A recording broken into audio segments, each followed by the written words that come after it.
नमस्ते स्टूडेंट। जैसे कि हम प्रीवियस क्लास के अंदर स्ट्रेंथ ऑफ मटेरियल का फर्स्ट चैप्टर पढ़ रहे थे, जिसके अंदर की क्या पढ़ रहे थे हम? पहले हमने पढ़ा था स्ट्रेस और स्ट्रेन को पढ़ा था। देन उसके बाद हमने उससे पहले भी हमने क्या पढ़ा था? मैकेनिकल प्रॉपर्टीज पढ़ी थी। फिर स्ट्रेस स्ट्रेन को पढ़ा था। देन फिर हमने क्या पढ़ा था? माइल्ड स्टील कर्व को ड्रॉ किया था, जिसमें हमने डिफरेंट ग्रेड के और डिफरेंट टाइप्स के मटेरियल के क्या किया था? हमने ड्रॉ किया था, स्ट्रेस स्ट्रेन कर्व को ड्रॉ किया था। और इससे पहले वाली क्लास में हमने क्या पढ़ा था? इलास्टिक कांस्टेंट पढ़े थे, जिसके अंदर हमने क्या पढ़ा था? मॉडुलस ऑफ इलास्टिसिटी पढ़ा था, मॉडुलस ऑफ रिजिडिटी पढ़ा था, और क्या पढ़ा था हमने? बल्क मॉडुलस को पढ़ा था, और लास्ट हमने पढ़ा था पॉइजन रेशियो को पढ़ा था। ठीक है, आज की जो मेरी क्लास है, इसके अंदर हम क्या करने जा रहे हैं? इसके अंदर हम ये पढ़ेंगे कि जो हमारी जो कोई भी एक सॉलिड बॉडी होगी, या फिर हमारी एक जो मटेरियल जिस सॉलिड बॉडी से बना हो, जो मटेरियल से जो एक हमारी सॉलिड बॉडी बनी होगी, वो भले चाहे कौन से भी शेप की हो, डिफरेंट डिफरेंट शेप की हो सकती है। पहले तो ऐसा हो सकता है कि वो बॉडी एक सेम मटेरियल की मिलके बनी हो।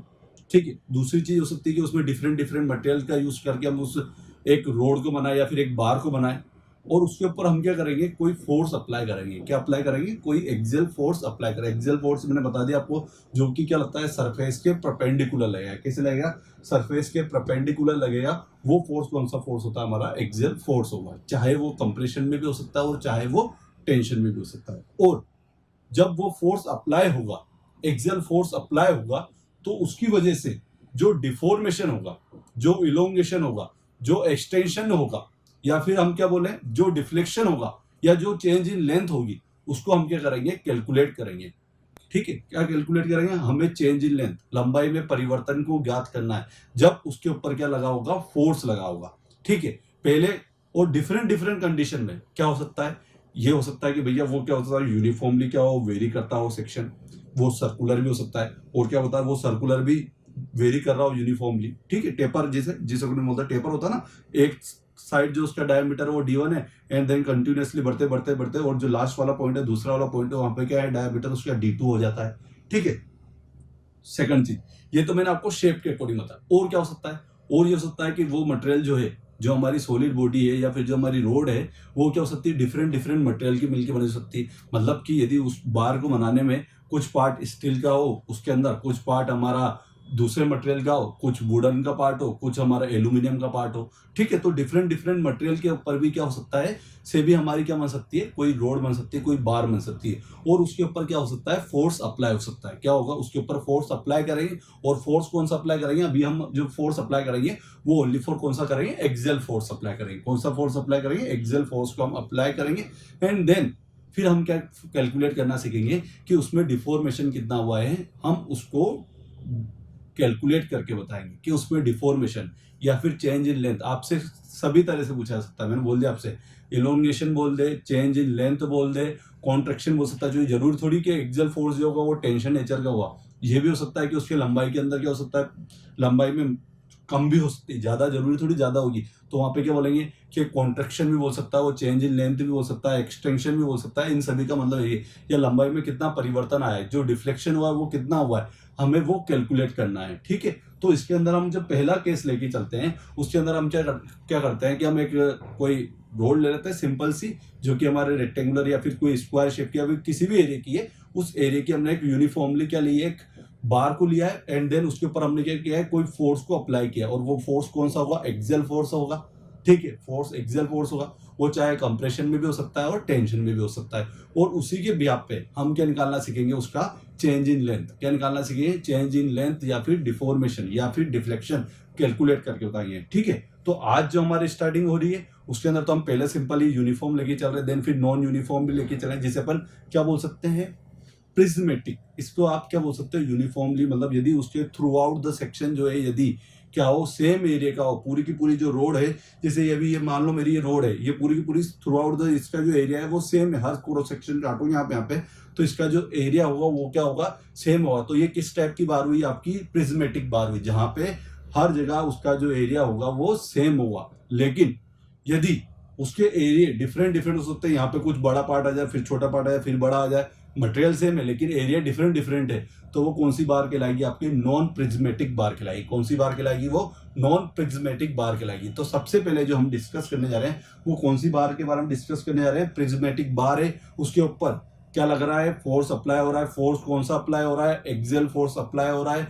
और हमें क्या कैलकुलेट करना है, इलोंगेशन को कैलकुलेट करना है। हमें किसको कैलकुलेट करना है, डिफ्लेक्शन को कैलकुलेट करना है। तो अपन देखते हैं, देखो एक एग्जांपल के थ्रू देखते हैं। जैसे फॉर एग्जांपल मान लेते हैं अपन, ठीक है, कोई ये मेरी एक रोड है, ठीक है, इस टाइप की रोड है और यूनिफॉर्म है इसकी, मान लेते हैं हमारी जो लेंथ है, ये लेंथ कुछ एल है, ठीक है, ये मेरी एल लेंथ है और इसके ऊपर मैंने एक्सियल फोर्स अप्लाई किया और वो एक्सियल फोर्स है मेरा पी, ठीक है, टेंशन नेचर में मैंने अप्लाई कर दिया और ये फोर्स है मेरा पी, ठीक है।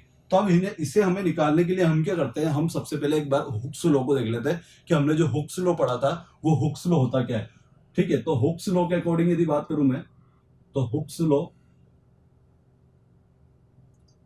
लॉ के अकॉर्डिंग क्या होता है कि जो मेरा स्ट्रेस होता है, नॉर्मल स्ट्रेस जो होता है वो किसके प्रोपोर्शनल होता है, स्ट्रेन के प्रोपोर्शनल होता है। तो मैं प्रोपोर्शनल के टर्न आके स्ट्रेन बनाता हूं, जिसे हम किससे डिनोट करते हैं, एप्सिलॉन से डिनोट करते हैं। ये चीज आप में समझ में आएगी कि जो हमारा स्ट्रेस है वो किसके प्रोपोर्शनल है, स्ट्रेन के प्रोपोर्शनल है। और जैसे ही यदि आप किसको हटाते हो, प्रोपोर्शनल के साइन को हटाते हो, तो आप एक कांस्टेंट का यूज करते हो और वो कांस्टेंट क्या होता है, ई कांस्टेंट होता है, जिसे आप क्या बोलते हो, मॉडुलस ऑफ इलास्टिसिटी। क्या बोलते हो आप, मॉडुलस ऑफ इलास्टिसिटी बोलते हो, ठीक है। मल्टीप्लाई में क्या कर दिया आपने, एप्सिलॉन कर दिया। अब मैंने क्या पढ़ा हुआ था, मैंने स्ट्रेस को भी पढ़ा हुआ था और स्ट्रेन को भी पढ़ा था। स्ट्रेस क्या होता था मेरा, फोर्स अपॉन में एरिया। क्या होता था, फोर्स अपॉन में एरिया। तो मैं यहाँ पे साइड में लिख लेता हूं, ठीक है, इस साइड में लिख देता हूं मैं पहले कि सिग्मा तो क्या है मेरा, स्ट्रेस है। क्या है मेरा, स्ट्रेस है। स्ट्रेस को ही क्या बोलते हैं आप, प्रतिबल बोलते हो। क्या बोलते हो, प्रतिबल बोला जाता है। क्या बोला जाता है, प्रतिबल। जबकि जो आपका एप्सिलॉन जो है वो क्या है, आपकी स्ट्रेन है। क्या है, आपकी स्ट्रेन, जिसे आप क्या बोलते हो, विकृति। क्या बोलते हो, विकृति। क्या बोलते हो, विकृति बोला जाता है, ठीक है। दो चीज होगी। और जो आपने कांस्टेंट लिया ई, ये क्या है आपका, मॉडुलस ऑफ इलास्टिसिटी। क्या है ये, modulus of elasticity. Modulus of elasticity क्या है ये, मॉडुलस ऑफ इलास्टिसिटी, जिसे आप क्या बोलते हैं, प्रत्यास्थता गुणांक बोलते हो। हिंदी में क्या बोला जाता है, इसे प्रत्यास्थता गुणांक बोलते हैं, ठीक है। यदि मुझे ये तीन चीजें, ठीक है, अब मैं इसके अंदर दो चीजें और लिख लेता हूं कि जो मेरा स्ट्रेस होता है वो स्ट्रेस किसके इक्वल होता है, फोर्स अपॉन में एरिया। क्या होता है, एक तरफ तो फोर्स आता है और डिवाइड में क्या होता है, नीचे एरिया आता है। क्या होता है, एरिया। तो मैं यहाँ पे लिख देता हूँ पी अपॉन में ए, मैं इधर लिख सकता हूं, तो मैंने लिख दिया पी अपॉन में ए लिख दिया, ठीक है। ये तो ऐसा कैसे लिख दिया मैंने, ठीक है। और अब क्या हो जाए मेरा एप्सिलॉन। एप्सिलॉन क्या होती है, विकृति होती है या फिर क्या होती है, स्ट्रेन होती है। और स्ट्रेन को मैं कैसे लिख सकता हूं, स्ट्रेन को मैं ऐसे लिख सकता हूं कि स्ट्रेन बराबर क्या होता है, चेंज इन लेंथ अपॉन में ओरिजिनल लेंथ, ठीक है। क्या होता है, चेंज इन लेंथ अपॉन में ओरिजिनल लेंथ। तो चेंज इन लेंथ कितनी है हमारी, चेंज इन लेंथ बोले तो लंबाई में परिवर्तन, ठीक है। तो यहां पे लिख देता हूं मैं चेंज इन लेंथ अपॉन में ओरिजिनल लेंथ। क्या, अपॉन में ओरिजिनल लेंथ, ठीक है। तो मैं यहाँ पे वैल्यू पुट कर देता हूं, मल्टीप्लाई में डेल्टा एल अपॉन में एल, ठीक है। या फिर ओनली फॉर डेल्टा से डिनोट कर दो इसे, किससे, डेल्टा से डिनोट कर दे, तो डेल्टा अपॉन में एल। डेल्टा क्या है मेरा, लंबाई में परिवर्तन है, जबकि एल क्या है मेरा, उसकी प्रारंभिक लंबाई है या फिर ओरिजिनल लेंथ है। अब मैं यदि इसे सोल्व आउट करता हूं तो क्या होगा, क्रॉस मल्टीप्लिकेशन के थ्रू मैं डेल्टा कैलकुलेट कर लेता हूं और वो क्या होता है, एल इधर मल्टीप्लाई में चल जाएगा और ये इधर डिवाइड में आ जाएगा, तो पी एल अपॉन में ए ई। ये आपका फॉर्मूला बना है किसका, चेंज इन लेंथ का। किसका फॉर्मूला बना है आपका, चेंज इन लेंथ का फॉर्मूला है। कब, जब आपको जो फोर्स लग रहा है वो कैसा लग रहा है, एक्सियल फोर्स लग रहा है। आपकी जो बार है वो कैसी है, प्रिज्मेटिक बार है। और उसके अंदर यदि आपसे क्या बोला जाए कि आपको इलोंगेशन या डिफ्लेक्शन या फिर चेंज इन लेंथ या फिर एक्सटेंशन आपको कैलकुलेट करने के लिए बोला जाए, तो आप किस फॉर्मूला के थ्रू कैलकुलेट करेंगे, ये है फॉर्मूला डेल्टा इक्वल टू में पी एल अपॉन में ए ई। क्या है, पी एल अपॉन में ए ई, ठीक है। अब यदि इसकी यूनिट की बात करते हैं कि इसकी यूनिट क्या होगी, तो ऑब्वियसली हम बात जानते हैं कि चेंज इन लेंथ की यूनिट क्या होती है, एमएम में होती है या फिर मीटर में होती है या फिर सेंटीमीटर में होती है। तो आप इसकी यूनिट भी क्या बोलेंगे, मीटर, सेंटीमीटर या फिर एमएम में आएगा, ठीक है। तो डेल्टा जो इक्वल टू में आएगा वो आपके या तो एमएम भी हो सकता है या फिर क्या हो सकता है, सेंटीमीटर भी हो सकता है या फिर मीटर भी हो सकता है, फीट इंच ये भी बोल सकते हैं आप, ठीक है। तो इसकी यूनिट ये होती है। तो ये चीज तो होगी किसकी, कि जब प्रिज्मेटिक बार हो और उसके ऊपर यदि कोई फोर्स अप्लाई हो रहा हो, ठीक है, एक्सियल फोर्स अप्लाई हो रहा हो, और यदि आपको उसका चेंज इन लेंथ कैलकुलेट करना है तो आप सिंपल सा फॉर्मूला PL अपॉन में AE लगाना है और डायरेक्ट आपका आंसर आ जाएगा, ठीक है। अब मैं इसको थोड़ा सा और ऐसे लिख लेता हूं, ठीक है, कि AE जो होता है इसको क्या बोलते हैं, इस पार्ट को बोलते हैं एक्सियल रिजिडिटी बोलते हैं। क्या बोलते हैं इसे, एक्सियल रिजिडिटी। इसे भी याद रखना आप कि एक्सियल रिजिडिटी किसे बोलते हैं, AE को क्या बोला जाता है, एक्सियल रिजिडिटी बोला जाता है। क्या बोला जाता है, एक्सियल रिजिडिटी बोला जाता है, ठीक है। इसके अलावा एक और बात होती है, वो होती है मेरे स्टिफनेस की बात होती है। किसकी बात होती है, हमने स्टिफनेस पढ़ा है कि जो हमारा स्टिफनेस है इसे हम किससे डिनोट करते हैं, K से डिनोट करते हैं। किससे डिनोट करते हैं, K से डिनोट करते हैं। और जो K जो होता है हमारा वो किसके इक्वल होता है, K जिसे हम बोलते हैं स्टिफनेस। क्या बोलते हैं, स्टिफनेस बोला जाता है। और इस K को कैसे डिनोट करते हैं, AE अपॉन में L से। कैसे, AE अपॉन में L क्या होता है, मेरा स्टिफनेस होता है। क्या होता है, मेरा स्टिफनेस होता है।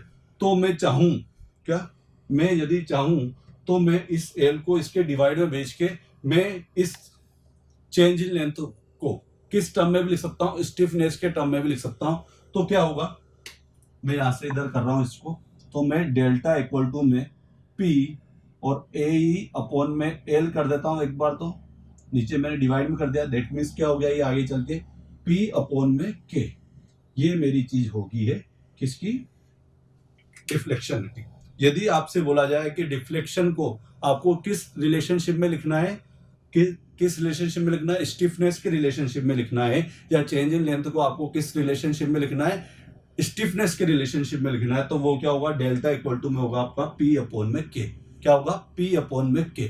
इससे हमें एक चीज और पता चल रही है, ठीक है, आपको विजिबल हो रहा है या नहीं हो रहा है, ठीक है। मैं थोड़ा सा इसे ऊपर लिख देता हूं, आपको नजर नहीं आ रहा होगा, ऊपर लिख देते हैं इसे, ठीक है। जब मैंने इसको यहाँ पे अप्लाई किया है तो ये क्या हो गया, डेल्टा इक्वल टू में हो गया P अपॉन में AE अपॉन में L हो गया है, ठीक है। और जब इसे किया मैंने तो डेल्टा इक्वल टू में क्या होगा, P अपॉन में K, ये चीज बनी है, ठीक है। ये एक बार मैंने आपको बता दिया, ठीक है। इधर से ये आपको याद रखना, एक्सियल रिजिडिटी होती है AE, और स्टिफनेस क्या होता है, AE अपॉन में L होता है। क्या होता है, AE अपॉन में L होता है, ठीक है। तो इसमें हमें क्या पता चल रहा है, इस फॉर्मूले से हमें ये पता चल रहा है कि यदि आप किसको बढ़ाते हो, यदि आप डिफ्लेक्शन को बढ़ाते हो तो क्या होगा, उस बार की स्टिफनेस क्या होती जाएगी, कम होती जाएगी। क्यों, क्योंकि ये क्या है, इनवर्सली प्रोपोर्शनल है। क्या है, इनवर्सली प्रोपोर्शनल है, ठीक है। और यदि आपने स्टिफनेस को बढ़ाया तो क्या होता जाएगा, आपका डिफ्लेक्शन क्या होता जाएगा, कम होता जाएगा।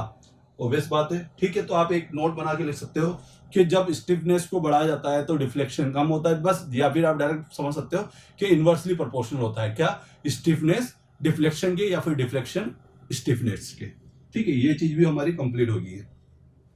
ये पार्ट मेरा पूरा हो गया, ठीक है। इसमें तो कोई दिक्कत वाली बात है नहीं, ठीक है। तो ये पार्ट है हमारा। अभी हमने जो पढ़ा है वो कौन सा पढ़ा है, प्रिज्मेटिक बार वाला पढ़ा है। कौन सा पढ़ा है हमने, प्रिज्मेटिक बार वाला पढ़ा है, ठीक है। अब इसके बाद जो नेक्स्ट टॉपिक जो है हमारा, उसमें क्या होगा, उसमें ये चीज, अभी जो मैंने फोर्स लगाया ओनली फोर क्या लगाया, इसके एंड पे लगाया। किस पे लगाया मैंने, इसके एंड पे लगाया। लेकिन क्या फोर्स बस ओनली फॉर एंड पे लगेंगे, क्या एंड के अलावा भी तो और इसके इंटरमीडिएट पार्ट पे लग सकते हैं, कोई भी पार्ट पे इसके क्या लग सकते हैं, फोर्स लग सकते हैं, और लगते हैं इनके इंटरमीडिएट पार्ट पे भी। तो उस टाइम पे जो डिफॉर्मेशन आएगा हमें उसको कैलकुलेट करना है, कब, कि जब उसके एंड के अलावा उसके कौन से वाले पार्ट पे भी फोर्स लग रहे हो, उसके इंटरमीडिएट पार्ट पे भी किसी भी पॉइंट पे यहाँ पे फोर्स लग रहा हो, यहाँ पे फोर्स लग रहा हो, यहाँ पे फोर्स लग रहा हो, तो वहां पे डिफॉर्मेशन या डिफ्लेक्शन क्या होगा या इलोंगेशन क्या होगा, तो हमें उसको कैलकुलेट करना है, ठीक है। तो अब हम स्टार्ट करते हैं, ठीक है, कि जब हमारा जो इंटरमीडिएट पार्ट पे भी क्या होगा, यदि बार है हमारी, और अभी हम प्रिज्मेटिक बार ही लेके चलते हैं, अभी हम स्टार्टिंग में प्रिज्मेटिक बार ही लेके चलते हैं। दैट मीन उसका जो एरिया है और जो मटेरियल है वो दोनों के दोनों सेम है, उसके जो एरिया है थ्रू आउट द सेक्शन क्या है, सेम है। अभी हम प्रिज्मेटिक बात करते हैं, लेकिन इस बार जो क्या हो रहा है कि जो फोर्स है वो कैसे कैसे हो रहे हैं, इंटरमीडिएट भी उसके फोर्स आ रहे हैं, तो उसे भी हम सोल्व आउट करते हैं, ठीक है। तो अब स्टार्ट करते हैं। तो अब हमें क्या पढ़ना है, अब हमें पढ़ना है कि हमारी जो बार है वो कैसी है, प्रिज्मेटिक ही बार है, यूनिफॉर्म ही क्रॉस सेक्शन एरिया है उसका, लेकिन बट इस बार क्या हुआ कि पहले जो होता था वो फोर्स कहाँ पे लगता था, फोर्स उसके एंड पे लगता था, एंड पे उसके एक्सियल फोर्स लग रहा था। लेकिन क्या बस ओनली फॉर एंड पे फोर्स लगता है? नहीं, ऐसा नहीं होता है। बहुत सी बार ऐसा होता है कि उसके इंटरमीडिएट पॉइंट पे या फिर कुछ दूरी डिस्टेंस पे अलग अलग फोर्स भी अप्लाई हो सकते हैं, ठीक है। और उसके थ्रू जो डिफॉर्मेशन आएगा या फिर जो डिफ्लेक्शन आएगा, हमें उसे कैलकुलेट करना है। कब? पहले जो पढ़ा था उसमें क्या पढ़ा था कि उसके एंड सरफेस पे लास्ट पॉइंट पे ही कौन से फोर्स अप्लाई हो रहा था, एक्सियल फोर्स अप्लाई हो रहा था।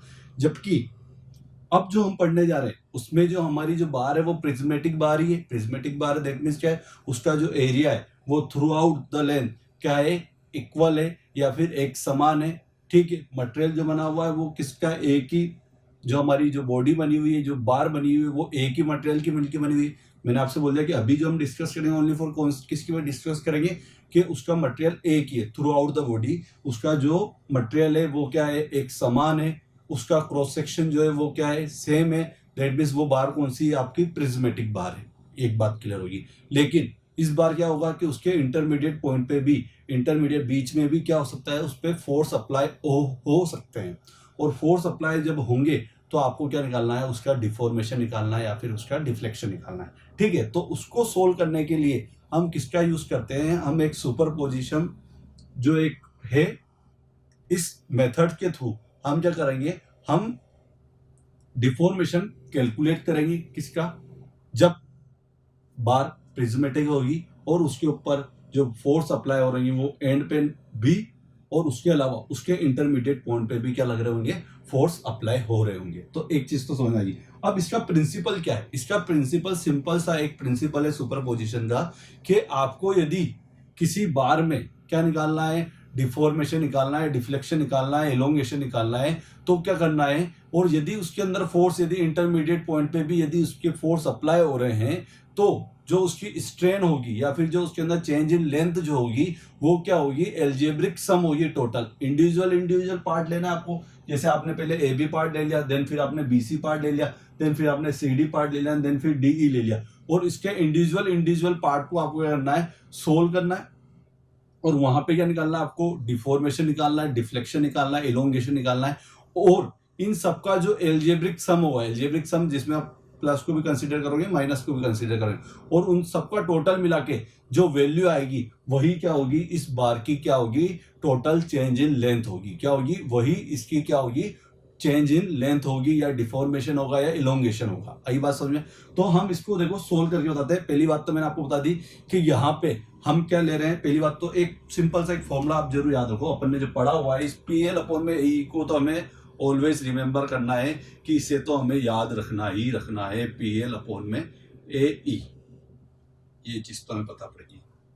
ऑब्वियस बात है कि पी एल अपॉन में ए ई हमें लेना है, ठीक है। ए एरिया और ई क्या है, मेरी मॉडुलस ऑफ इलास्टिसिटी। मैंने आपसे बोला यदि मेरी बार प्रिज्मेटिक है, इसका मतलब एरिया तो सभी के अंदर क्या है, सेम रहेगा। क्या रहेगा, एरिया तो सभी के अंदर सेम रहेगा। और यदि पूरा का पूरी जो बार है मेरी, यदि एक ही मटेरियल से मिलकर बनी है, तो उसकी मॉडुलस ऑफ इलास्टिसिटी जो होगी वो भी क्या होगी, सेम होगी। तो ए और ई में तो कोई डिफरेंस नहीं आएगा। तो ए और ई तो हर पार्ट के लेवल है, वो ए बी वाला पार्ट हुआ, भले बी सी वाला पार्ट हुआ, भले सी डी वाला पार्ट हुआ या डी ई वाला पार्ट हुआ, सभी के लिए क्या होगा, ए ई की वैल्यू तो क्या होगी, सिमिलर होगी, ठीक है। तो अभी देखो अपन सबसे पहले देख लेते हैं डेल्टा जो होगा हमारा, ये जो बोल रहा है हमसे कि एल्जेब्रिक सम जो होता है, एल्जेब्रिक सम के अंदर जो टोटल चेंज इन लेंथ बोल दें, या टोटल जो डिफ्लेक्शन बोल दें, या फिर टोटल इलोंगेशन बोल दें इस बार का, तो वो कितना होगा, हमारे चार पार्ट में डिवाइड करते हैं, 1 2 3 4, तो अपन रहते हैं delta 1 plus delta 2 plus delta 3 plus delta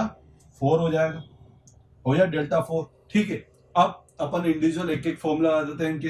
तो डेल्टा इक्वल टू में कितना होगा, पी L1, ठीक है। पी भी डिफरेंस होगा, अभी देखेंगे अपन पी कितना है इसका, तो ये तो डिफरेंस होगा ऐसे। और ए और ई तो क्या है, सभी में सेम है, तो ए ही लिख दिया मैंने, प्लस दूसरे में क्या है, P2 L2 अपॉन में ए ई।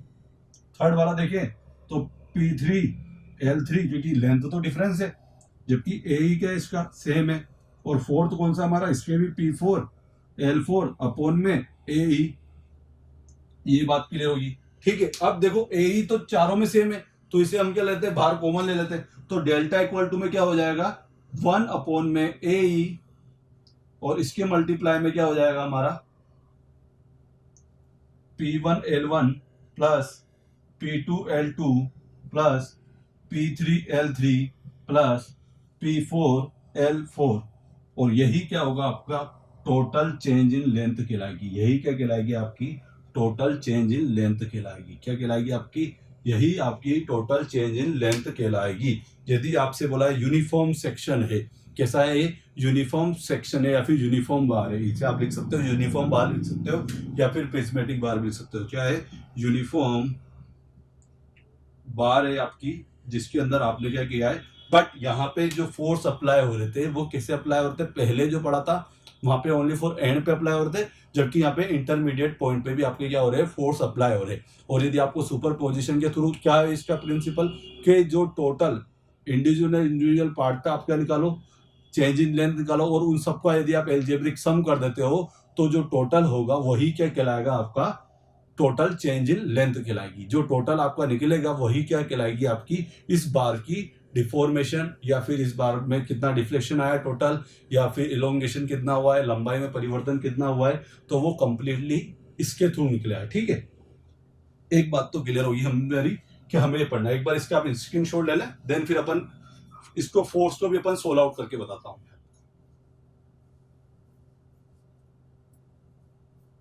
ठीक है, बार कौन सी, यूनिफॉर्म बार है, इसे आप जरूर याद रखना कि ये जो बार है हमने कौन सी ली, यूनिफॉर्म बार, प्रिज्मेटिक बार। प्रिज्मेटिक बार वो बार होती है, मैं बार बार रिपीट कर रहा हूं, जिसका थ्रू आउट सेक्शन जो एरिया होता है वो क्या होता है, सेम होता है। ठीक है, आपने इसको नोट डाउन कर लिया हुआ, देन अब मैं इसको सोल्व आउट करके बताता हूँ कि देखो कैसे सोल्व करते हैं। ठीक है,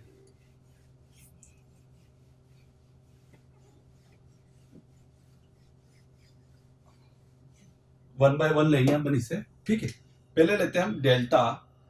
ठीक है, 1 ले रहे हैं अपन, तो डेल्टा ए बी ले लिया मैंने, क्या लिया है, ए बी लिया है। ठीक है, अब देखो ये मेरा पार्ट है, इसकी बात करूं तो ए और ई तो क्या है, सेम है, तो मैंने ए और ई तो मैंने एक ही लेन दिया, ए ई तो सेम है।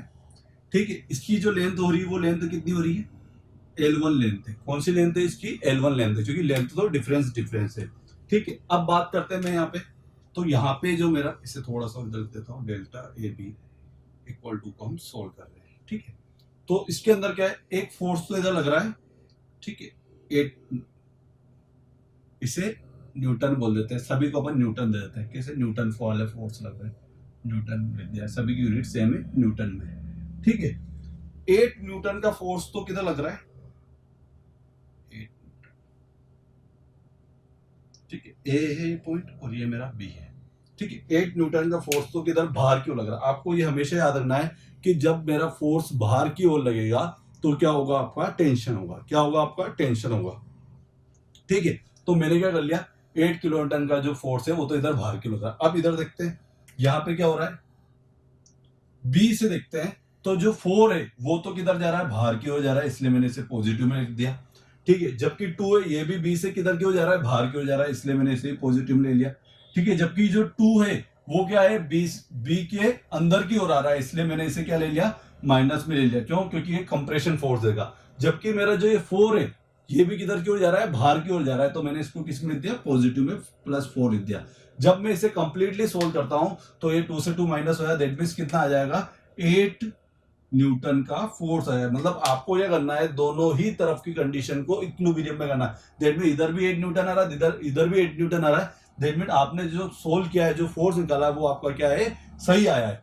तो यहाँ पे हमें P1 की वैल्यू पता चल रही है कि हमारा जो P1 पे जो फोर्स आएगा वो कितना आएगा, 8 न्यूटन का आएगा।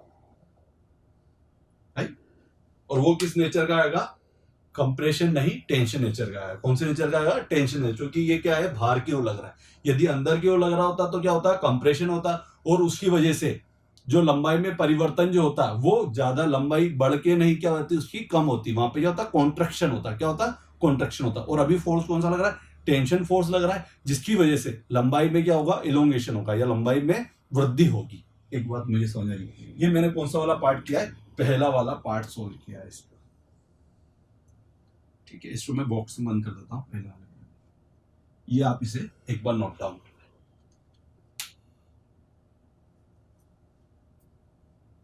अब दूसरा सोल्व करते हैं अपन इसे, दूसरा पार्ट लेते हैं बी और सी वाला पार्ट लेते हैं। कौन सा लेते हैं? बी और सी वाला पार्ट लेते हैं। ठीक है, तो यहाँ पे लिख देता हूं मैं डेल्टा बी सी का यदि हमें चेंज इन लेंथ निकालना है या फिर क्या निकालना है, डिफॉर्मेशन निकालना है, तो हमने पहले इसका एक बार डायग्राम बना लेते हैं। लेंथ क्या है इसकी, इस बार जो लेंथ है वो L2 है, जबकि इसके एरिया है तो सेम ये पूरे थ्रू आउट द सेक्शन, तो आप ए और ई तो वैसा का वैसे लिख देंगे, ए और ई। अब यहाँ पे जो फोर्स अप्लाई करना है, अभी आप डिसाइड नहीं कर सकते कि जो फाइनली जो फोर्स है वो बाहर की ओर जा रहा है या अंदर की ओर जा रहा है। बाहर की ओर तब जाएगा जब आपका पॉजिटिव में आएगा फोर्स, और जब अंदर की ओर का वो होगा जब वो माइनस में होगा। ठीक है, तब अपन शो करेंगे। ठीक है, अब देखते हैं 8 जो फोर्स है, 8 बी और सी को देखें तो मेरा बी पॉइंट पे देखें तो बी पॉइंट पे अपने दो फोर्स के अपन कंसीडर करेंगे, तो 8 वाले को और एक 4 वाले को। 8 वाला जो फोर्स है वो बी से किस तरफ जा रहा है? बाहर की ओर जा रहा है। दैट मींस ये तो किस में आएगा? पॉजिटिव में आएगा। जबकि आपका जो 4 न्यूटन वाला जो फोर्स है वो किधर की ओर जा रहा है? अंदर की ओर जा रहा है। दैट मींस इसे आप क्या लेंगे? माइनस में लेंगे। और जब आप इन दोनों को सोल्व करेंगे तो फाइनली जो आपको जो रिजल्ट मिलेगा वो किस में मिलेगा? पॉजिटिव के 4 मिलेंगे। क्या मिलेंगे? पॉजिटिव के 4 मिलेंगे। और पॉजिटिव के मिले, दैट मींस आपको यहाँ पे जो नोटेशन डिनोट करना है वो कैसा करना है? आपको बाहर की ओर करना है, और वो कितना होगा आपका? 8 - 4 कर दो तो फाइनली आप 4 न्यूटन शो कर देना। ठीक है, तो आपको पता चल जाए कि यहाँ पे 4 न्यूटन। अब इधर भी अपन एक बार कैलकुलेट कर लेते हैं। डायरेक्ट आपको 4 न्यूटन नहीं लिखना, आपको इधर भी सोल्व करके देखना है कि एक्चुअल में इधर भी 4 आ रहा है या नहीं आ रहा है। ठीक है, तो इधर सोल्व करते हैं। तो सी से देखें तो अपने 3 फोर्स आ रहे हैं, 1, 2 एंड 3। तो देखो 2 जो फोर्स है वो सी से बाहर की ओर जा रहा है, तो मैंने इस 2 को तो किस में लिखा है? पॉजिटिव लिखा है। जबकि डी वाला जो फोर्स है, डी से, जबकि जो वाला 2 वाला जो फोर्स है ये सी से अंदर की ओर आ रहा है, इसलिए मैंने इसे माइनस में लिया। एंड देन जो 4 न्यूटन का जो लास्ट वाला फोर्स है ये सी से किधर की ओर जा रहा है? बाहर की ओर जा रहा है। दैट मींस मैंने इसे किस में लिया है? पॉजिटिव में लिया है। जब इसे आप कंप्लीटली यदि इसे आप सोल्व करोगे तो वो कितना हो जाएगा? प्लस के आपको 4 मिलेंगे। दैट मींस ये भी किधर की ओर जाएगा? बाहर की ओर जाएगा। किस इधर जाएगा? बाहर की ओर जाएगा। ठीक है, तो आपको P2 की वैल्यू भी सोल्व होगी, और P2 की वैल्यू आपकी कितनी आएगी? P2 इक्वल टू में आया है आपका 4 न्यूटन आया है। कितना आया है? 4 न्यूटन आया है। P2 कितना आ गया आपका? 4 न्यूटन आ गया है। ठीक है, ये तो 2 पार्ट हो गया हमारे। अभी तो 2 और बच रहे। एक तो बच रहा हमारा CD वाला बच रहा है, और एक बच रहा हमारा DE वाला। इसका आप एक बार नोट डाउन कर ले या फिर स्क्रीनशॉट ले ले, देन फिर अपन आगे बढ़ते हैं। चलो अब आगे बढ़ते हैं। इसको अपन इरेज कर लेते हैं, लेकिन फिर भी अपन एक बार लिख लेते हैं जिससे हमें याद रहेगा कि हमने P1 जो निकाला वो कितना निकाला है? 8 न्यूटन निकाला है। और इधर P2 जो हमने निकाला है वो कितना निकाला है? 4 न्यूटन निकाला है। अब नेक्स्ट पढ़ते हैं अपन आगे। ठीक है, अब हमें कौन सा पढ़ना है? थर्ड वाला सेक्शन लेना है। और थर्ड वाला सेक्शन क्या है हमारा? डेल्टा CD है। कौन सा है हमारा? डेल्टा CD के बारे में पढ़ना है। किसके बारे में पढ़ना है? डेल्टा CD के बारे में पढ़ना है कि डेल्टा CD कितना आया है हमारा। ठीक है, डेल्टा CD को देखते हैं हम। डेल्टा CD इस वाले पार्ट को देखते हैं। तो यहां पे मैंने वो बना दिया इसका पार्ट C और D वाला। ठीक है, अब यहां पे फोर्स की बात करें तो C की तरफ से तो 3 आ रहे हैं, जबकि D वाले में 2 फोर्स आ रहे हैं। तो पहले अपन C वाला कंसीडर करते हैं। अभी मैं कुछ भी नोटेट नहीं करूंगा। ठीक है, अभी आप अंदर बाहर कुछ भी बता सकते, पहले आप फोर्स को लिख लो। तो देखो C से जो 8 किलोमीटर का जो फोर्स है किधर की ओर जा रहा है? C के अंदर की ओर जा रहा है कि बाहर की ओर जा रहा है? ये बाहर की ओर जा रहा है, इसलिए मैंने इसको किस में लिया है? पॉजिटिव में लिया है। जबकि जो 4 वाला जो फोर्स है ये किधर की ओर जा रहा है? C से अंदर की ओर जा रहा है, इसलिए मैंने इसे माइनस में लिया है। और जो मेरा 2 न्यूटन वाला जो फोर्स है ये भी किधर जा रहा है? अंदर की ओर जा रहा है, इसलिए मैंने इसे भी माइनस में लिया है। और कंप्लीटली जब मैं इसे सोल्व कर देता हूं तो कितना आएगा? 4 + 4 माइनस के और 2 भी माइनस के, तो ये तो -6 हो गया। तो ये फाइनली आपका जो रिजल्ट आया वो कितना है? 2 न्यूटन आया, और वो भी कैसा है? पॉजिटिव में आया। और मैंने आपसे बोला यदि पॉजिटिव में आया तो आप उसे किस में लिखेंगे? किस नेचर का होगा? वो टेंशन वाले नेचर का होगा, और ये बाहर की ओर लगेगा। ठीक है, तो मैंने इसे यहाँ पे डायग्राम बना दिया, और यहाँ पे कितना है मेरा? 2 न्यूटन का आ गया है। इसे मैंने सोल्व कर लिया, जिससे आपको पता चल जाए। ठीक है, नेक्स्ट डी की तरफ से देखते हैं। तो डी की तरफ से देखें तो ये जो 2 न्यूटन है ये किधर की ओर जा रहा है? डी से अंदर की ओर लग रहा है। किधर लग रहा है? डी के अंदर की ओर लग रहा है। तो इसे हम किस में लेंगे? माइनस में लेंगे। मैंने बोला था जो अंदर की ओर लगेगा वो उसे तो आपको माइनस में लेना, जबकि जो 4 न्यूटन वाला है वो क्या जा रहा है? डी से बाहर की ओर जा रहा है, तो इसे आप किस में लेंगे? पॉजिटिव मिलेंगे। तो फाइनली जब आप इसे सोल्व करेंगे तो आपको क्या मिलेगा, पॉजिटिव के 2 मिलेंगे, और पॉजिटिव के मिले दैट मीन्स आपको जो एरो जो बनाना है वो बाहर की ओर बनाना और पॉजिटिव के 2 लिख देना है यहाँ पे, ठीक है, 2 न्यूटन। तो यहाँ पे आपको P3 की भी वैल्यू कैलकुलेट होगी और वो कितनी है आपकी 2 न्यूटन की है। ये बात मेरी क्लियर होगी है, कंप्लीटली मेरा तीसरा वाला पार्ट भी क्लियर हो गया। अब लास्ट जो पार्ट बचा है वो हमारा कौन सा पार्ट बचा है, हमारा डी वाला। कौन सा बचा है हमारा, डी वाला। अब डी को पढ़ते हैं, डी वाले पार्ट को पढ़ते हैं। देखो डेल्टा डी यदि मुझे कैलकुलेट करना है तो पहले तो मैं लिख देता हूं, और इसके देखो एरिया यहाँ पे बताता हूं, एरिया और ई तो हमारे सेम ही रहेंगे, और यहाँ पे जो लेंथ होगी वो कितनी होगी, L3 होगी, इस वाले की, इससे पहले वाले की मैंने नहीं लिखा था इसलिए लिख दिया, ठीक है। डेल्टा डी की बात करूं मैं तो ये इसका डायग्राम है हमारा, इसकी जो लेंथ है वो क्या है, L4 है, एरिया और ई सेम है, प्रिज्मेटिक बार है, यूनिफॉर्म क्रॉस सेक्शन है, और सेम मटेरियल की दैट मींस उसके अंदर modulus of elasticity through out the section, पूरी की पूरी रोड के अंदर क्या होगी, सेम होगी। और सेकेंडरी चीज, यदि वो यूनिफॉर्म बार है तो देन उसका जो एरिया है वो through out the section same होगा। इसलिए मैंने ए और ई सभी के अंदर मैंने इसके A1 E1 A2 E2 A3 E3 नहीं लिखा है, क्यों, क्योंकि सभी के अंदर सेम है, तो आप पूरा पूरा ए और ई से ही डिनोट कर सकते हो इसे, तो ठीक है। अब बात करें यहाँ पे मेरे को फोर्स कैलकुलेट करना है, ठीक है। पहले ई पॉइंट से देख लेते हैं, यहाँ तो मैंने डी डिनोट कर दिया और यहाँ पे मैंने ई डिनोट कर दिया। ई पॉइंट पे मैं देखूं यदि, तो ई पॉइंट पे जो मेरा फोर्स है वो 4 न्यूटन का लग रहा है, ओनली फॉर एक ही फोर्स आ रहा है, और वो भी किधर की ओर जा रहा है, बाहर की ओर जा रहा है। दैट मींस ये किस नेचर का, बाहर की ओर जा रहा है, दैट मींस ये पॉजिटिव नेचर का, और ये किस नेचर का है, टेंशन वाला है। तो आपको यहाँ पे लिख देना 4 न्यूटन, ठीक है।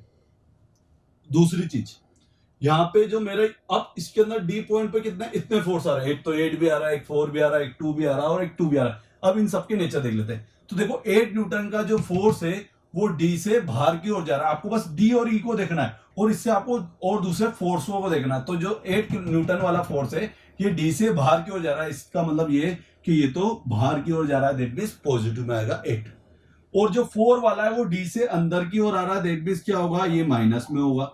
अब 2 न्यूटन का जो फोर्स है ये भी किधर की ओर जा रहा है, डी से अंदर की ओर जा रहा है, दैट मींस इसे भी आपको माइनस की ओर लेना है। जबकि जो आपका 2 न्यूटन का जो फोर्स है ये किधर की ओर जा रहा है, डी से बाहर की ओर जा रहा है, इसलिए आपको इसको किस में लेना है, पॉजिटिव में लेना है। तो कंप्लीटली जब आप इसको सोल्व करते हो तो 8 - 4 इसको आप जब भी कैलकुलेट करोगे तो ये तो हो गया, देखो 8 और 2 10 हो गए, और उधर 6 हो गए, तो माइनस करने पे कितने मिलेंगे आपको, 4 मिल जाएंगे, और ये पॉजिटिव के 4 न्यूटन होंगे, जिसे आप 4 न्यूटन बोलेंगे, ठीक है। तो यहाँ पे आपको और इक्वली मिला है, देखो इधर भी 2 न्यूटन का नेचर भी देखना है आपको, जरूरी नहीं है आपको नेचर भी दोनों का सेम होना चाहिए। नेचर की बात करें कि यदि एक तरफ यदि आपको पॉजिटिव मिल रहा है, दैट मींस यदि आपको एक तरफ टेंशन मिल रहा है तो दूसरी तरफ भी आपको कैसा मिलना चाहिए, टेंशन में मिलना चाहिए। ये ऐसा नहीं हो जाए कि हमें बताओ 2 तो मिल रहा है लेकिन वो अंदर की ओर मिल रहा है, तो फिर भी आपका क्वेश्चन क्या हो जाएगा, गलत हो जाएगा, ठीक है। तो यहाँ पे क्या हो गया, हमारा 4 न्यूटन आ गया, ठीक है। तो इसे आप यहाँ पे P4 डिनोट कर देते हैं, वो कितना है आपका 4 न्यूटन आया है, ठीक है। तो हमने चारों के चारों फोर्स निकाल लिया, P1 भी कैलकुलेट कर लिया, P2 भी कैलकुलेट कर लिया, P3 भी कैलकुलेट कर लिया, P4 भी कैलकुलेट कर लिया। अब मैं क्या निकाल दूंगा, इसका पूरे के पूरे इस यूनिफॉर्म जो मेरी बार है और इसके बीच में भी फोर्स लग रहे हैं, एक्सियल फोर्स नहीं, axial force only for and पे नहीं लग रहे, इसके इंटरमीडिएट पॉइंट पे भी क्या लग रहे हैं, फोर्स लग रहे हैं। तो उसके थ्रू जो डिफॉर्मेशन आएगा उसको मैं क्या कर लूंगा, कैलकुलेट कर लूंगा, और वो हमने किसके थ्रू कैलकुलेट किए, सुपरपोजिशन के थ्रू सोल्व किए। प्रिंसिपल मैंने आपको बता दिया है कि आपको करना है एल्जेब्रिक सम करना है, पॉजिटिव वाला भी लेना है और नेगेटिव वाला भी लेना है, और फाइनली जब आप रिजल्टेंट निकालोगे तो माइनस प्लस कर कुरा के आपका जो फाइनल रिजल्ट आएगा वो यही होगा। यदि आंसर आपका पॉजिटिव में आएगा तो आपका क्या होगा, आपका होगा टेंशन हो रहा है, दैट मींस लंबाई में वृद्धि हो रही है। और यदि माइनस में आपका आंसर तो आप समझ जाना कि कंप्रेशन हो रहा है उसके अंदर टोटल मिला के, जिसकी वजह से उसकी छड़ में या फिर उसकी भार में क्या होगी, कमी होगी, क्या होगी, कमी होगी, ठीक है। तो इसको अपन अभी सोल्व कर लेते हैं, थोड़ा सा और बच रहा है मेरा पार्ट। P1 P2 तो हो गया मेरा, P3 तो है मेरा 2 न्यूटन आया है, और P4 जो आया है वो कितना है मेरा, आई थिंक 4 न्यूटन आया, ये जस्ट 4 न्यूटन आया, ठीक है। इसे इरेज कर देते हैं, इसे एक बार आप स्क्रीनशॉट ले लें, देन फाइनल रिजल्ट हम लिख देते हैं। अब बात करते हैं हम फाइनली क्या निकालना है हमें, हमें फाइनली निकालना है डेल्टा, और डेल्टा बराबर क्या होगा sir, delta A B plus delta B C plus delta C D plus delta D E, ठीक है। और डेल्टा बराबर में पी वन, ओबेस बात है, एल वन, ए और ई सेम है, इसलिए मैंने ऐसा कर दिया।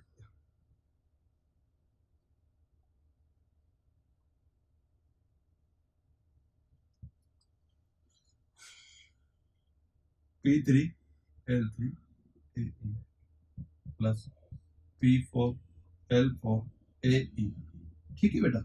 अब देखो इसके अंदर क्या क्या, डेल्टा बराबर में जो हमारा कॉमन है उसे तो मैंने कॉमन में ले लिया AE। अब मैं इसकी वैल्यू भी पुट कर सकता हूँ चाहूँ तो, ठीक है। वैल्यू पुट करना चाहूँ तो देखो P1 की वैल्यू कितनी है मेरी 8, और इसके साथ मल्टीप्लाई में क्या हो जाएगा L1 हो जाएगा। P2 की वैल्यू कितनी है 4, ठीक है, मल्टीप्लाई में कितना हो जाएगा आपका L2 हो जाएगा, प्लस थर्ड वन की वैल्यू कितनी है आपकी 2, मल्टीप्लाई में L3 हो जाएगा, प्लस फोर्थ की P4 की वैल्यू कितनी है ये 4, मल्टीप्लाई में L4।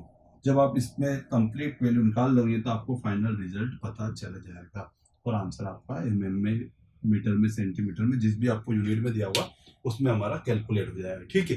अब एक चीज और समझने वाली बात है, यदि आपको यहाँ पे यदि फोर्स यदि कंप्रेसिव नेचर का मिलता, किस नेचर का मिलता, कंप्रेशन वाले नेचर का मिलता, तो फिर आप यहाँ पे क्या करते हैं, यहाँ पे प्लस की यहाँ पे कौन सा साइन ले लेते हैं, माइनस का साइन ले लेते, और देन फाइनली आप जब सोल्व कर लेते तो आपको क्या मिल जाता है, चेंज इन लेंथ पता पड़ जाती, आपको डिफ्लेक्शन पता पड़ जाता, उस बार का एलोंगेशन आपको पता चल जाता है, ठीक है।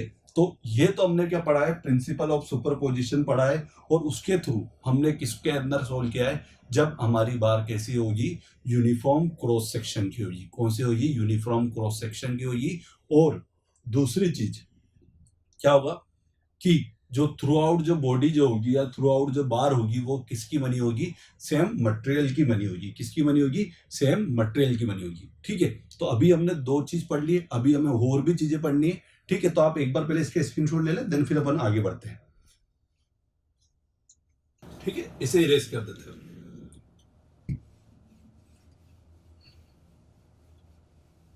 अब क्या होगा, अब देखो हमें निकालना तो वही डिफ्लेक्शन है, वही इलोंगेशन है, वही डिफॉर्मेशन निकालना है, ठीक है। बात सब बराबर ही है, लेकिन क्या होता जा रहा है, कुछ चेंज होते जा रहे हैं, हमारी जो बार है वो चेंज करती जा रही है। पहले तो क्या हो रहा था, पहले तो भैया ओनली फॉर सिंपल एक फोर्स आ रहा था एंड सरफेस पे। दूसरे में क्या हो गया कि भैया उसके इंटरमीडिएट पार्ट पे भी क्या लगने लग गए, फोर्स लगने लगे, ठीक है। और अब वेरिएशन क्या हो सकता है, देखते हैं।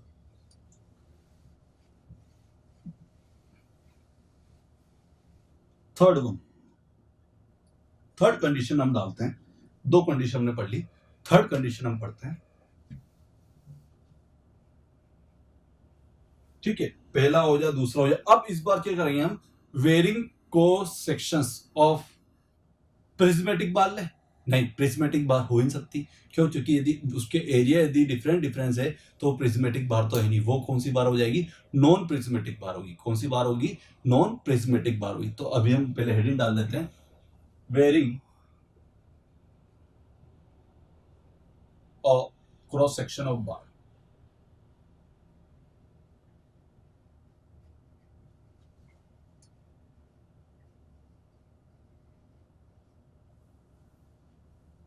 ठीक, यहाँ पे क्या हो रहा है कि जो क्रॉस सेक्शन जो है उसका वो क्या होता जा रहा है, वेरी करता जा रहा है। क्या करता जा रहा है, वेरी करता जा रहा है। देखो मैं आपको एक डायग्राम के थ्रू बताता हूँ कैसे वेरी कर रहा है।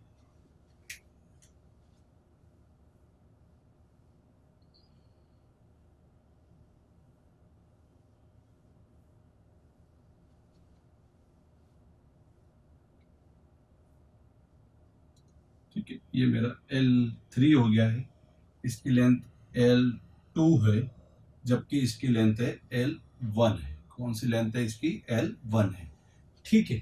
और अभी मैं बोल देता हूँ कि भैया जो फोर्स लग रहा है ओनली फॉर एंड पे लग रहा है। कहाँ पे लग रहा है, ओनली फॉर एंड पे लग रहा है। दैट मीन्स यहाँ पे P है और इधर भी मेरा क्या है, P फोर्स है, ठीक है। नेक्स्ट चीज देखते हैं, एरिया डिफरेंट डिफरेंट है, ऑब्वियस बात है, तो मैंने ए लिया है, ठीक है। और क्या माने इसको अपन एक अभी तो देख लेते हैं, इस वाले केस में तो अपन ले लेते हैं कि भैया जो उसकी जो ई वैल्यू है वो पूरी की पूरी थ्रू आउट द सेक्शन क्या है, सेम है। दैट मीन्स वो पूरी की पूरी एक ही मटेरियल से मिलके बनी है, तो मैंने यहाँ पे लिख दिया ई लिख दिया यहाँ पे। पर क्रॉस सेक्शन क्या है, इसका डिफरेंस डिफरेंट है, ठीक है। दूसरी चीज ये हो गया मेरा A2 ई हो गया है, और ये हो गया मेरा A3 ई हो गया है, ठीक है। मैं क्या बात कर रहा हूं, मैं आपसे एक बात बोल रहा हूं कि इस बार क्या हो रहा है कि वेरिंग कर रहा है आपका क्रॉस सेक्शन, ठीक है। बार प्रिज्मेटिक नहीं रही, प्रिज्मेटिक तब होती जब उसके पूरी through out the section cross section क्या होता, उसका थ्रू आउट द बार उसका जो क्रॉस सेक्शन होता वो क्या होता, सेम होता। आई बात समझ में। फोर्स कैसा लग रहा है, फोर्स जो लग रहा है आपका एक्सियल फोर्स लग रहा है। कौन सा फोर्स लग रहा है, एक्सियल फोर्स लग रहा है, ठीक है। आपको क्या निकालना है, वही निकालना है, डिफ्लेक्शन निकालना, वही चेंज इन लेंथ निकालनी, वही इलोंगेशन आपको फाइंड आउट करना है। तो देखो उसका सिंपल, आपको बस बेसिक फॉर्मूला याद होना चाहिए। यदि आपको बेसिक फॉर्मूला याद होगा तो देन फिर आप कोई भी कंडीशन की चीज हो तो आप उसको कर सकते हो, आप उसको सोल्व कर सकते हो। तो हमारा जो बेसिक जो फॉर्मूला होता है वो होता है डेल्टा इक्वल टू में PL अपॉन में AE। इसे आप याद कर लें, बहुत important, very very important formula है, क्योंकि इसी भी आप पे आपके सारे फॉर्मूले बनेंगे।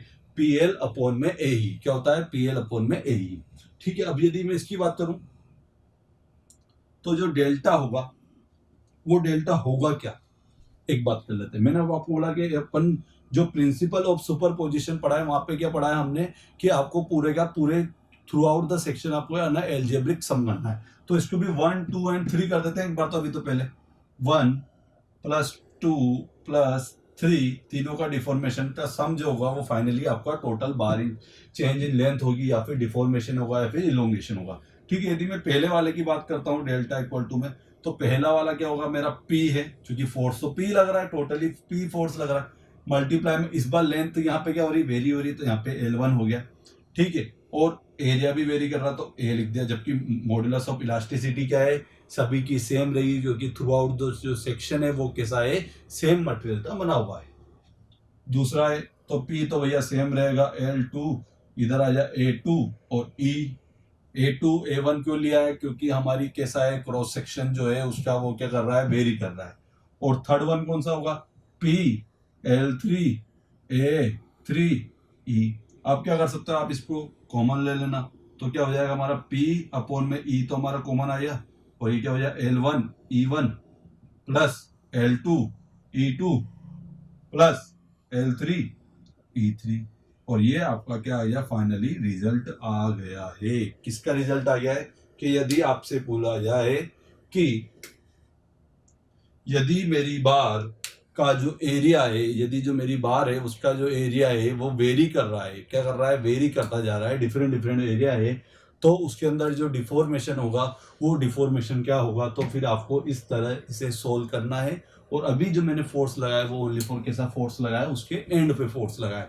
यदि चाहे तो वो आपको एक चीज और बोल सकता है कि यहाँ पे यदि फोर्स, यदि इंटरमीडिएट भी फोर्स आ सकते हैं, क्या हो सकते हैं, इंटरमीडिएट भी फोर्स आ सकते हैं। यदि इन केस, यदि मैं यहाँ पे केस डाल देता हूँ, यदि इन केस इंटरमीडिएट फोर्स,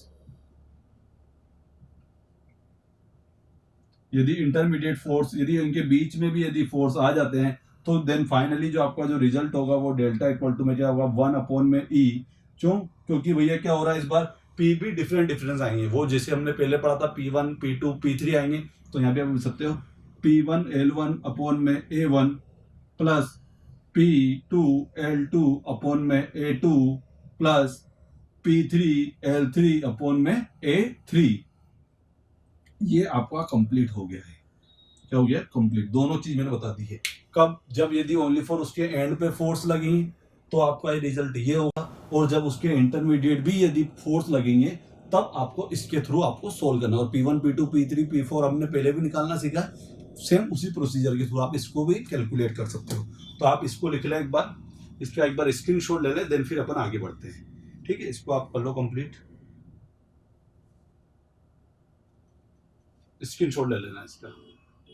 अब नेक्स्ट पढ़ते हैं, कौन सा पढ़ते हैं, नेक्स्ट। एक चीज और हमारी बची है कि वेरिंग क्रॉस सेक्शन तो हो गया था, ठीक है, लेकिन ओनली फॉर यहाँ पे क्या हो रहा है कि क्रॉस सेक्शन को वेरी करा दिया, फोर्स को इंटरमीडिएट में लाए, फोर्स को एंड पे ला दिया। एक कंडीशन और हो सकती है, वो क्या हो सकती है कि यदि मैं जो मेरी बार है, जो मेरी रोड है, उसका क्या कर सकता हूं मैं, उसका एक चीज हो सकती है कि वो डिफरेंट डिफरेंट मटेरियल से भी मिलके बनी हो सकती है। किससे मिलके बनी हो सकती है? डिफरेंट डिफरेंट मटेरियल से भी मिलके बनी होती है।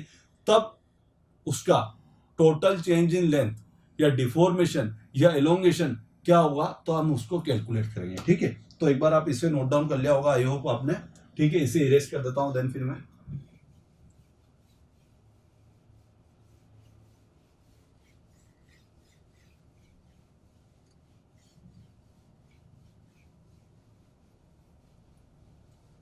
फोर्थ केस पढ़ना है हमें।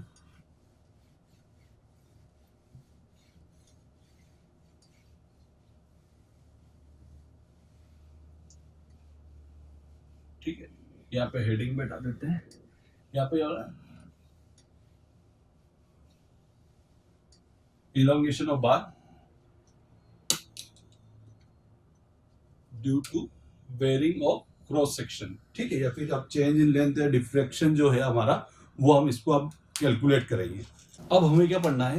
अब हमें पढ़ना है कि इस बार जो हमारी जो बार है या फिर जो हमारी सॉलिड बॉडी जो है, वो क्या है, डिफरेंट डिफरेंट एरिया में बटी हुई है। एंड देन दूसरी चीज बात बोलूं मैं आपसे, तो क्या हो रहा है कि वो जो मटेरियल है वो डिफरेंट डिफरेंट मटेरियल की बनी हुई है। तो देखो मैं आपको बताता हूँ, फॉर एग्जांपल के थ्रू बताता हूँ। जैसे मान लीजिए एक मेरी ये बार है और इस बार के अंदर क्या हुआ है, 3 मटेरियल से मिलकर बनी हुई है। कितने मटेरियल से मिलकर बनी हुई है? 3 मटेरियल से मिलकर बनी हुई है। एक तो हमारा स्टील है, दूसरा हमारा ब्रास है, और तीसरा हमारा क्या है, एल्यूमिनियम है।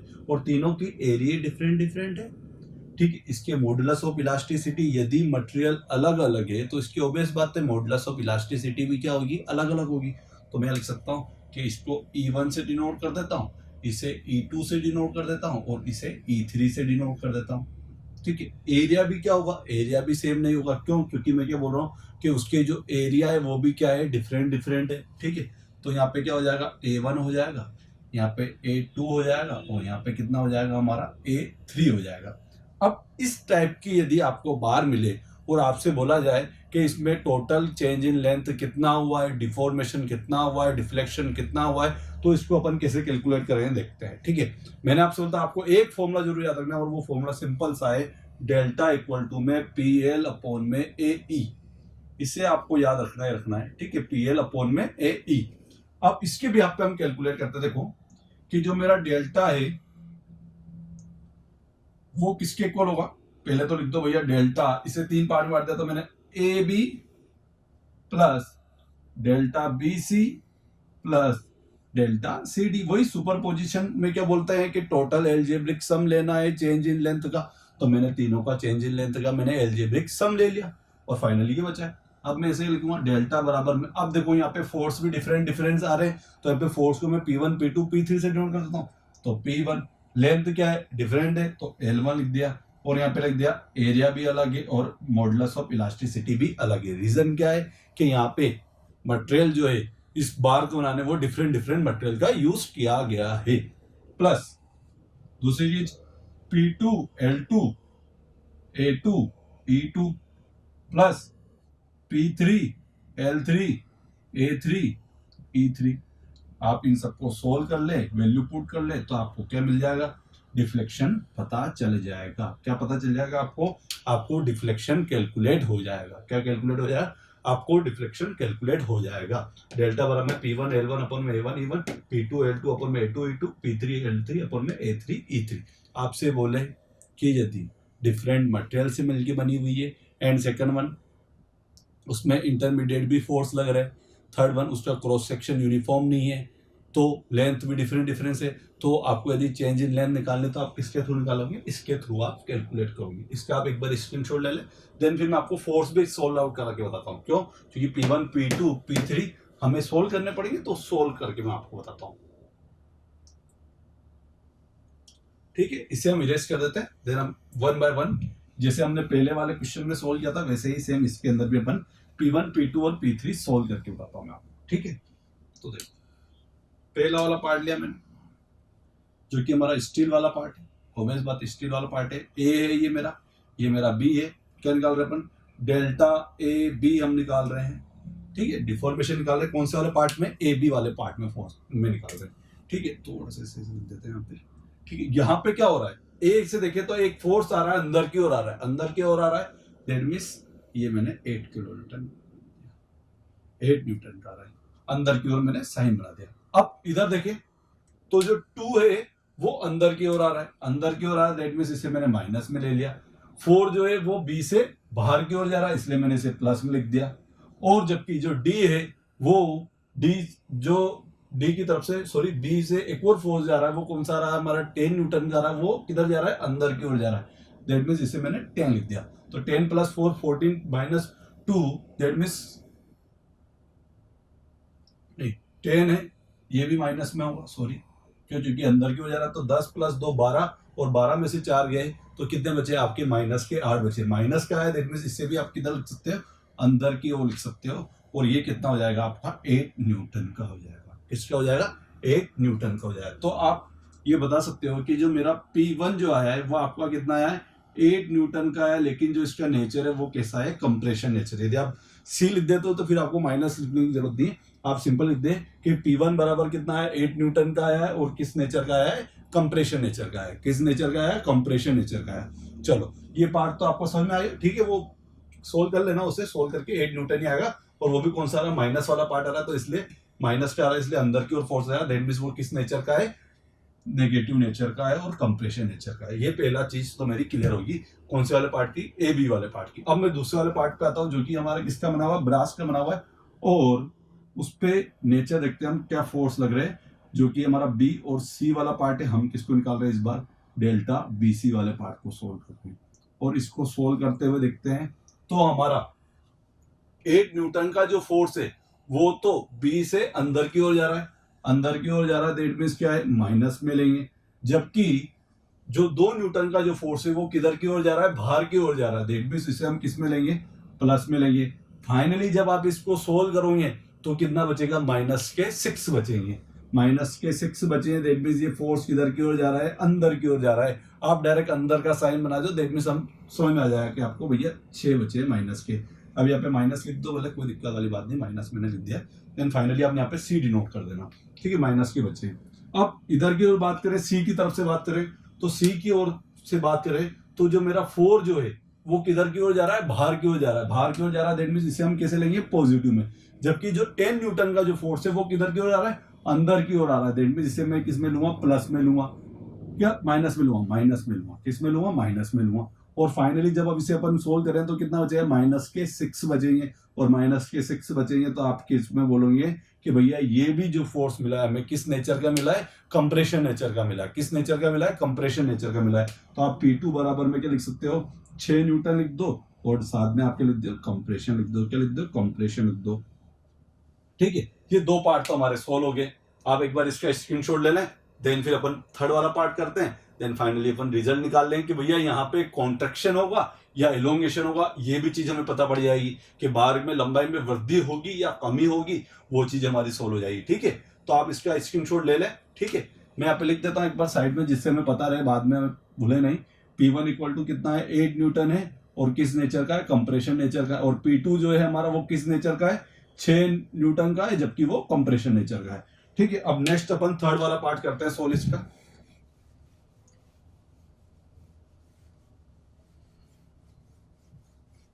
थर्ड वाला पार्ट सोल्व करते हैं इसका।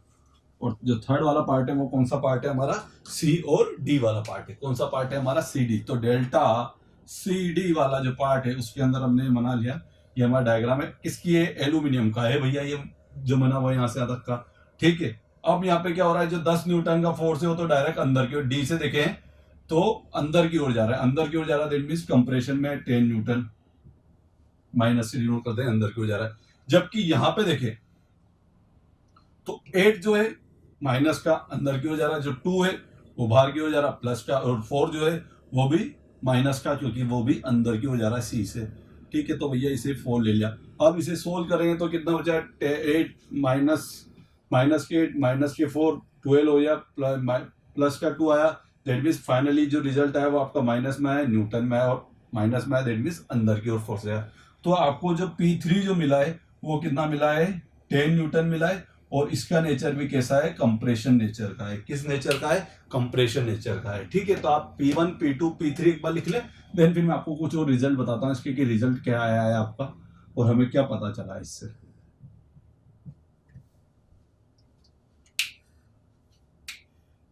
स्क्रीनशॉट ले लें या फिर इसे नोट डाउन कर लें। चलो अब आगे बढ़ते हैं। हमें एक चीज पता चल गई है कि इस बार में कंप्लीटली हमें क्या मिला है, कंप्रेसिव फोर्स मिला है। हर जगह पे क्या लग रहा है, कंप्रेसिव फोर्स लगा है। दैट मीन्स ये चीज तो पता है कि भैया यहाँ पे लंबाई में वृद्धि ना होके क्या होगी, लंबाई में कमी होगी। क्यों, क्योंकि ये क्या हो रही है, पूरी तरह से यदि ऑल ओवर बोला जाए तो क्या हो रही है, बार अंदर की ओर पुश हो रही, ना कि पुल हो रही। यदि कंप्रेशन हो रहा है तो दैट मीन्स वो पुश हो रही है, अंदर की ओर दब रही है। और यदि टेंशन होता तो क्या होता है कि भैया बाहर की ओर पुल हो रही है, खींच रही है उसे, है ना। ठीक है, तो यहाँ पे क्या होगा भैया, लंबाई में क्या होगी, कमी होगी। लेकिन उसे अपन किसे नोटेट करेंगे, देखते हैं। डेल्टा इक्वल टू में थोड़ा सा लिख लेते हैं यहाँ पे, डेल्टा इक्वल टू में क्या होगा, delta A B plus delta B C plus delta C D. और इनकी यदि वैल्यू लिखी अपन तो पहले वाले की वैल्यू कितनी है हमारी। ठीक है, मैं यहाँ पे डायरेक्ट कंप्लीटली यहाँ पे कंप्रेशन नेचर लिख दूंगा, जिससे हमें पता चल जाए। फिर कॉन्ट्रैक्शन लिख सकते हो, आप क्या लिख सकते हो, डायरेक्ट कॉन्ट्रैक्शन लिख सकते हो, तो फिर आपको माइनस नहीं लिखना पड़ेगा क्योंकि ऑल ओवर मिला के टोटली तो ये।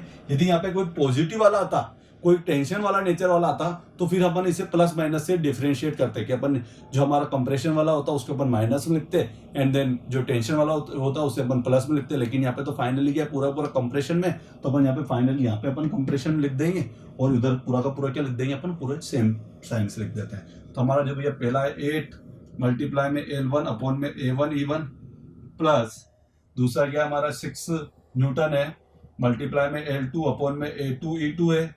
और जो थर्ड वन है हमारा वो कितना है 10 L3 अपॉन में A3 E3। और जो फाइनली जो आपका जो रिजल्ट आया वो किस नेचर का आया है, कॉन्ट्रैक्शन हो रहा है। ठीक है, क्या हो रहा है, कॉन्ट्रैक्शन हो रहा है, क्या हो रहा है, कॉन्ट्रैक्शन हो रहा है। दैट मीन्स सिकुड़ रही है ये चीज। क्यों, क्योंकि आपका जो नेचर, ये जो फोर्स का जो नेचर है पूरा, वो किस नेचर में है, कंप्रेशन नेचर में। किस नेचर में, कंप्रेशन नेचर में। किस नेचर में, कंप्रेशन नेचर में है। किस नेचर में, कंप्रेशन नेचर में है। इस वजह से ये आपकी क्या चीज हो रही है, ये नेगेटिव में आ रहा है। नेगेटिव में फोर्स आया, दैट मीन्स कंप्रेशन हो रहा है, अंदर की ओर फोर्स लग रहा है, तो वृद्धि क्या होगी, बार में वृद्धि ना होके क्या होगी, बार में कमी होगी। ठीक है, तो आज के हमने लेक्चर में क्या पढ़ा है, आज के लेक्चर के अंदर हमने क्या पढ़ा है कि मैंने आपको जैसे बोला था कल कि हम क्या पढ़ेंगे इसके अंदर, कि हम साइज को बदलेंगे, मटेरियल को बदलेंगे। साइज बदल दी, उसकी साइज बदली कि नहीं बदल दी, पहले A1 ले लिया, फिर A2 ले लिया, फिर A3 ले लिया, साइज बदल दी। दूसरी चीज मैंने क्या पढ़ा, तो अपन ने ओनली फॉर एक्सियल फोर्स पढ़े थे, एंड पे पढ़े थे।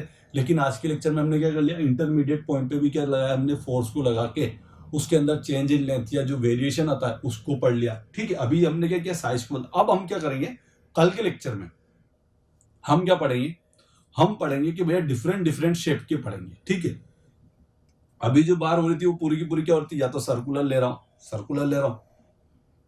π/4 इंटू डी स्क्वायर, सब एरिया निकाल लूंगी।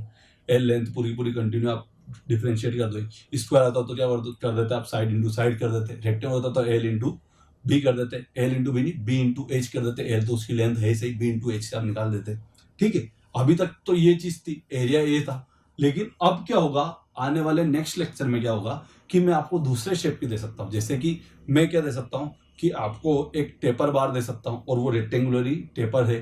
ठीक है, या फिर क्या हो सकती है, वो कॉनिकल शेप की हो सकती है, या फिर वो किस शेप की हो सकती है, या फिर वो सर्कुलर टेपर हो सकती है। सर्कुलर टेपर दैट मीन उसका एक D1 डाया और दूसरी ओर बढ़ता बढ़ता D2 डाया हो गया। ठीक है, तो इस टाइप में भी आपको मैं उस पार्ट को भी हम सोल्व करेंगे, ये चीज होगी। और एक केस और हमें पढ़ना है अभी, कौन सा वाला केस पढ़ना है, जिसके अंदर की यदि बार क्या हो, खुद के सेल्फ वेट से, यदि मैं उसे एक एंड से फिक्स कर दूंगा और उसके सेल्फ वेट के थ्रू उसमें क्या डिफॉर्मेशन आता है, खुद के वेट से, सेल्फ वेट मतलब उसका स्वयं का वेट है, और उसको यदि कहीं पे एक एंड से फिक्स कर दिया और उसको यदि मैंने टांग दिया और कुछ टाइम बाद, कुछ दिनों बाद क्या डिफॉर्मेशन आया उसके खुद के वेट से, वो हमें कैलकुलेट करना है। तो वो क्या होगा कि elongation due to self weight किसके थ्रू आया, उसके सेल्फ वेट के थ्रू आया।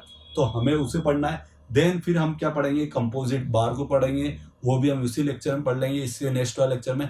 एंड देन फाइनली हमें क्या पढ़ना है, टेम्परेचर स्ट्रेस पढ़ना है। ये सब चीज़ें हो जाएगी तो हमारा क्या हो जाएगा, पूरा का पूरा चैप्टर कंप्लीट हो जाएगा। आई होप आपको जो हम लेक्चर्स प्रोवाइड कर रहे हैं वो आपको पसंद आ रहे होंगे। ठीक है, यदि आपको पसंद आते हैं लेक्चर तो इसको आप क्या करें, लाइक करें, शेयर करें, अपने दोस्तों में, अपने जो दोस्त जो आपके इंजीनियर्स के जो ग्रुप बने हुए हैं उस पर भी आप क्या करें, हमारे वीडियो को शेयर करें, एंड देन इसे सब्सक्राइब भी करें। और फाइनली ये लेक्चर हम यहाँ पे एंड करते हैं। बाय बाय, जय हिंद, जय भारत।